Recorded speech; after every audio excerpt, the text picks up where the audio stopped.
Magandang hapon sa iyo muli, sister. Live pa rin po tayo on board sa ating pong ginagawang programang ito, Lingkod Bayan ni Brother Tony Falcon ng CBS DWAD 1088 kHz News M. Ano pong tinawag at nilalapit sa ating programang ito? Pandaki nagkaroon po kayo ng simpatsya at pagtitiwala po sa ating programang ito. Ano pong naging karamdaman nila sa totoong buhay? Ito nga, yung aking dibdib ko minsan naninikip. Tapos itong aking rheuma. Nasaan na po yung rayuma ninyo, sister?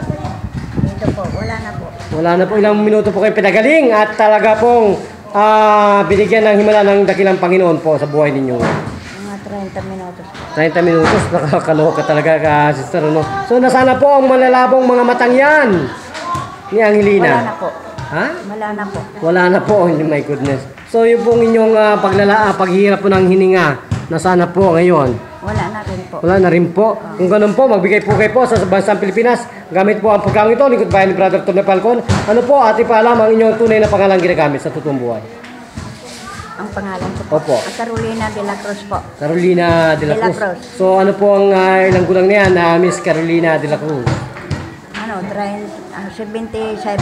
77, pero ano pong tingin ninyo sa inyong pakiramdam ngayon na kayo po hinipo ng Diyos? Mabuti na po. Mabuti na po. Mabuti na po. So, isang tanong, isang sagot po, kayo po ba ay talagang lubang nililigayan sa ating pong ginagawang may walang gamutan ito ngayon pong hapong ito sa inyong pong lugar? Opo. Kung ganun po, magpapalam na po tayo sa ating pong pagbabalita at pagbibigay po kayo po, serbisyo libre publiko, nagpapatrol para sa Lingkod Bayan Balita. Pita, kasamang Tony Falcon. Salamat po. Maraming po salamat din po. Welcome po on board.